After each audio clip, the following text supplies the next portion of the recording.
Metal Gear Solid is my favorite franchise and fictional world of any entertainment series, be it television, movies, and video games. My very first video game I have ever laid my hands on was Metal Gear Solid 2, Sons of Liberty on the PS2. My father owned a PlayStation 1 before I was born, and got the PlayStation 2 when I was very young. I had to be around 4 or 5 when I first got my supervised hands on a video game, and it was playing as Raiden running around the big shell on the easiest difficulty. Later, my father would give me games like Spyro, Crash Bandicoot, and Parappa the Rapper to play for myself, but I always gravitated to and wanted to play Metal Gear Solid. At first, my parents began questioning and being apprehensive to the idea of me playing a potentially realistic violent game, at the time at least. And while my parents didn't want me to play Grand Theft Auto, or certain games like Tomb Raider, Medal of Honor, and Killzone until I was much older, they thought Metal Gear was such a well done piece of entertainment, and at the time had non-lethal options like the tranquilizer gun and melee combat, which helped. So, they allowed me to still play those games. My mother especially loved Metal Gear Solid 3 Snake Eater's opening Halo jump and the game's wildlife. At the time, it was a game that was unlike anything else, and even to non and casual gamers, it was the pinnacle of entertainment. So, I take Metal Gear Solid games very seriously. My love for swords, guns as I've gotten into adulthood, very deep and complex storytelling and exposition, and a deep love for conspiracy, philosophy, obscurity, and arbitrary media. It all stems and links to my love of Metal Gear and the masterpieces the developers have made throughout the years. The series is getting a much needed revival, whether you're a longtime fan like myself, a boomer that's been playing the franchise since the MSX Metal Gear games, or a new fan that just found out about the series because of the Revengeance memes or got the Fortnite skins.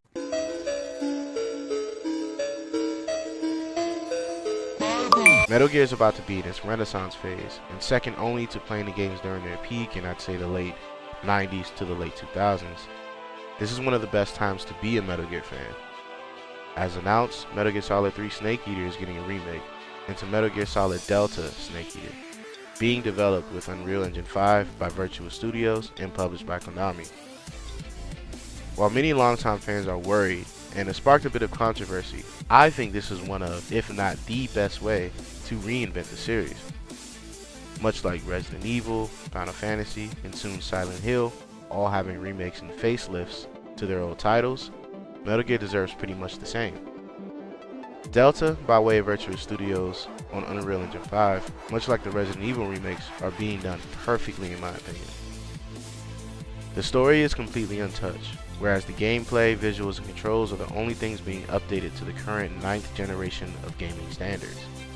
And to add icing to the cake, the voice acting is remaining the exact same as it was in Metal Gear Solid 3 Snake Eater, though unconfirmed, I imagine with a bit of compression and other sound touches to make the data recording sound a bit more modernized. I think this is the best point of action and will be pleasing to hardcore fans, and will help newer fans follow the story a lot more accurately. Also, Snake Eater chronologically is the first game within the series. To non-hardcore and newer fans accidentally mistaking Naked Snake with Solid Snake. Solid Snake? It's Snake! It's Solid Snake! No! That is not Solid Snake! Releasing the remakes in chronological order, alongside release order, will save us hardcore fans the energy and time to constantly correct newcomers about who he is and why these characters who are genetically, visually, and even voice-wise identical are not the same character. Learning the origins to Big Boss, arguably the main character in what the series is essentially surrounded by, will give the series a much needed jump to understanding the intricacies of the character. Now let's get the elephant in the room out of the way. What took you so long? The Metal Gear series is obviously the baby, and the sole reason of the notoriety of its creator, director, and co-writer, Hideo Kojima. It's no secret Kojima and Konami have a bit of bad blood, but us as the fandom have no idea what transpired between them. Therefore, I can't really go into specifics without touching rumor territory, so I won't. But the fans themselves are having a bit of rivalry, which is the part I want to focus on. The fandom and the community have this odd split, where half the community either worships the ground the Koji man walks on, and the other half thinks he's a bit of a fraud. I touch on this because a lot of Kojima sympathizers will scrutinize Delta, and more importantly, future remakes of the series, since Kojima will not have any involvement. Whereas, there's the side of people who are happy with this realization. I think this will be less of an issue with Delta, since the original voice recordings and story will remain completely untouched. The gameplay is the only real controversy, but that would understandably have very little to do with if Kojima is involved or not. The issue, however, is if there are any minor changes to the soul and feel of the original game outside of updated controls and gameplay, or, as I said, the future remakes down the line, if the soul vision of Kojima will be respected. Now as for me, I lie somewhere in the middle. While I don't worship Kojima, I do think a lot of why Metal Gear is the masterpiece that it is largely in part due to his creativity, and dare I say, while chaotic, a genius of a mind. However, in the same breath, I don't think everything he does is flawless. And I think as he got older and wanted to leave the series, his creativity somewhat diminished, and I think the later games suffered. A big example are Kojima's great ideas, either being overly explained or poorly put into the series in an interesting or intriguing way. Without some of his previous writers and translators, like Jeremy Blaustein, explained by Polygon, the man who realized the concepts of Kojima into the story world, like changing the Japanese translation for wireless into the codec we all know and love, inventing new and recognizable jargon to the series. The codec is arguably the most recognizable part of the Metal Gear series, outside of the literal Metal Gear mechs. Blaustein made this fully realized, among other military jargon like Halo Jump in the Snake Eater game, and on-site procurement in most of the games. While sure, the original idea is Kojima's through and through, Blaustein made a lot of his ideas more memorable and attractive in a fleshed out world. A big problem I've noticed and got from other YouTubers like Pliskin Boy, Afterlife Games, and Pretty Good Games, Hideo definitely has this obsession with Hollywood. For those that don't know, Kojima actually wanted to be a Hollywood director, which is why Metal Gear Solid and Death Stranding are so movie-like, with painfully long cutscenes and exposition. Metal Gear is actually loosely inspired by The Great Escape, Dawn of the Dead, the James Bond movies, Escape from New York and Escape from LA, but has nods to 2001: A Space Odyssey, 1984, The Terminator, Doctor Strangelove, and so much more due to Kojima being a movie buff.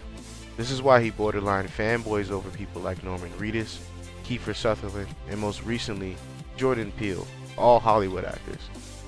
Many of the Western fans who adore David Hayter, who is in all honesty regarded as one of the real souls and hearts of the Metal Gear series, as the original voice of both Solid Snake and Snake Eater's Naked Snake.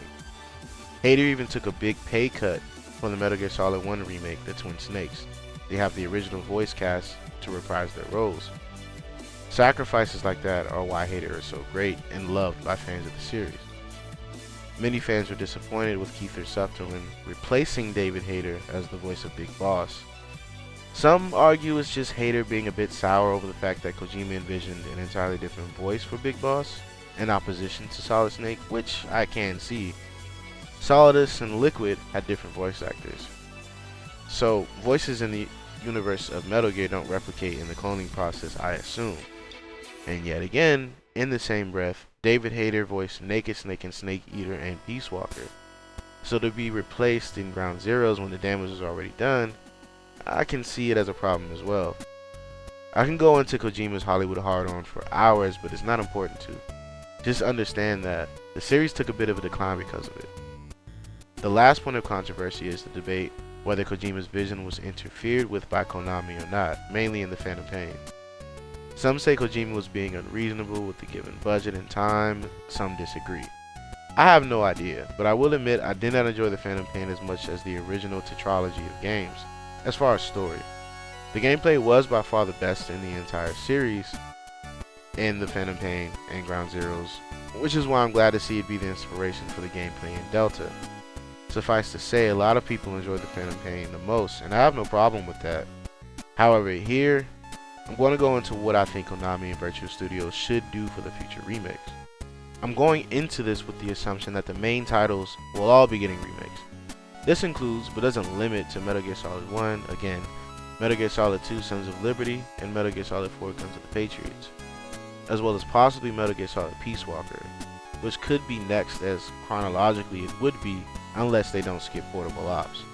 Honestly, I'd have Peace Walker and portable ops conjoined into one game, which leads to the idea of what I'm proposing first, but I'll circle back to this. The community mostly agrees that Metal Gear 1 and Metal Gear 2 Solid Snakes, originally on the MSX, are in desperate need of remakes. This is the most important of any of the remakes, and is a task that Konami would have to spare no expense for, and here's why. The biggest problem is that unlike Snake Eater, the references they have to use for the MSX remakes are extremely limited. As opposed to just only modernizing the gameplay and graphics, the story was already done for them in Snake Eater, and most likely will be for Metal Gear Solid 1, 2, 4, and Peace Walker.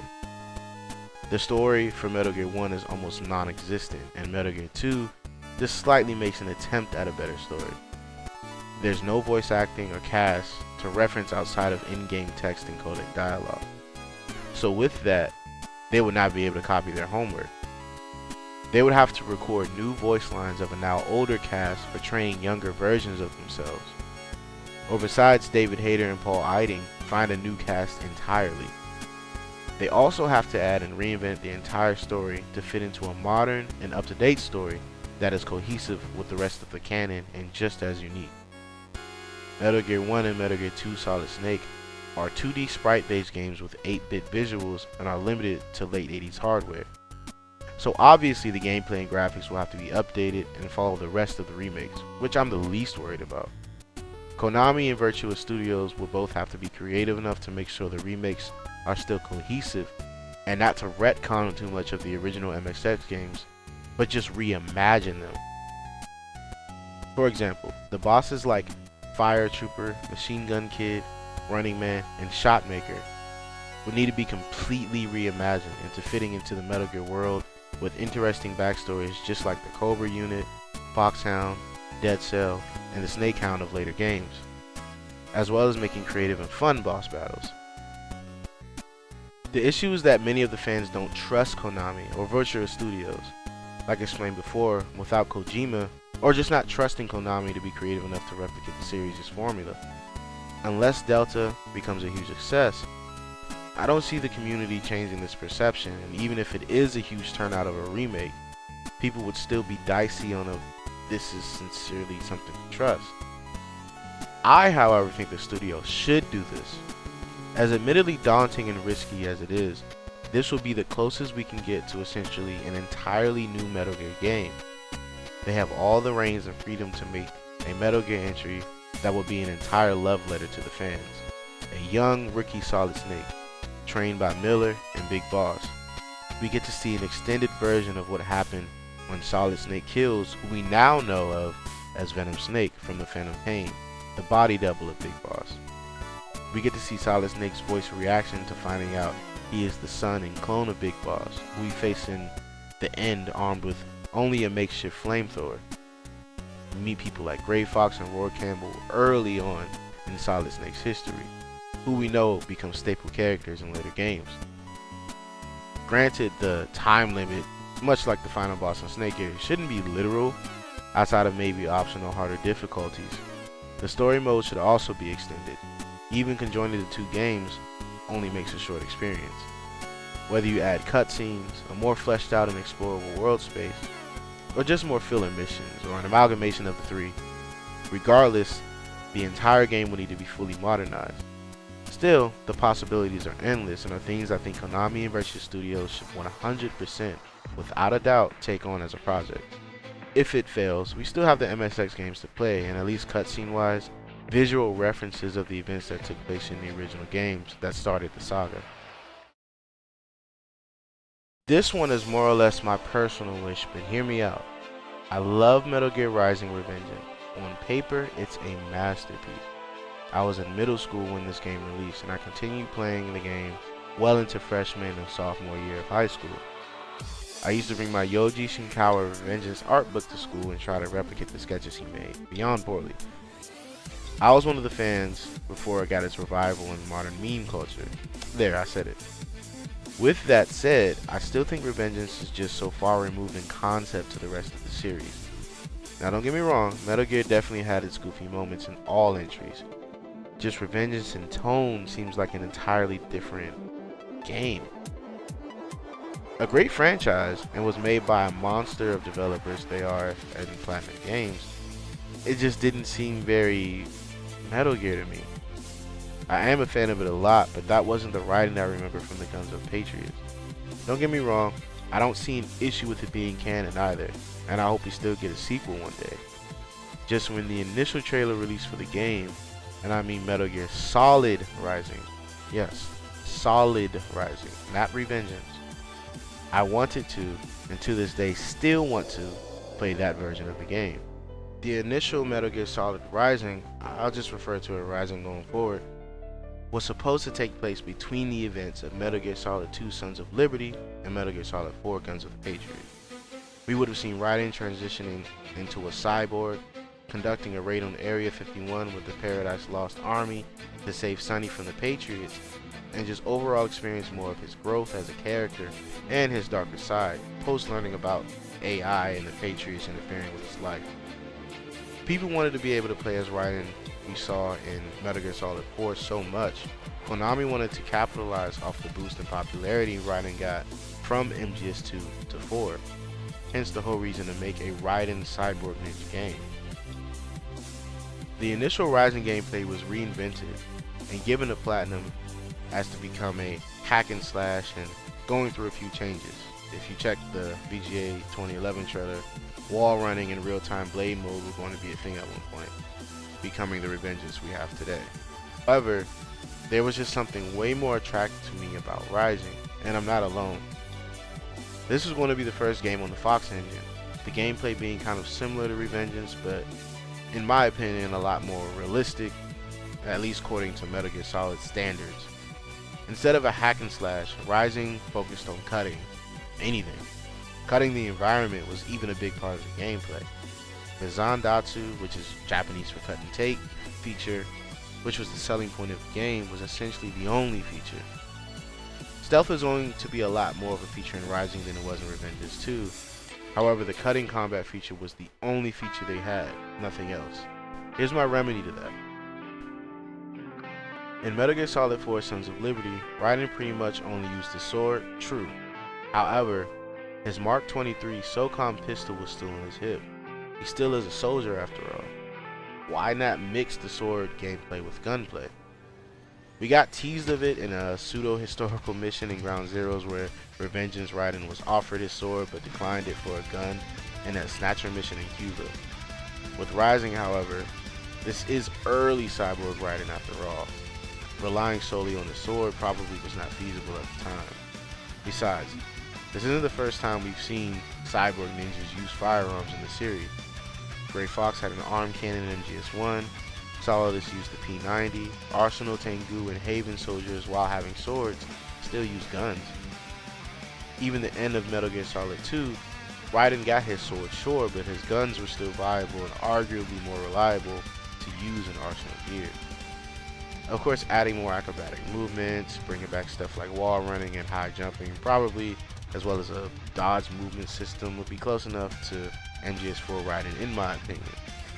Heck, I even say try using this feature to be able to play as Gray Fox in Metal Gear Solid 1.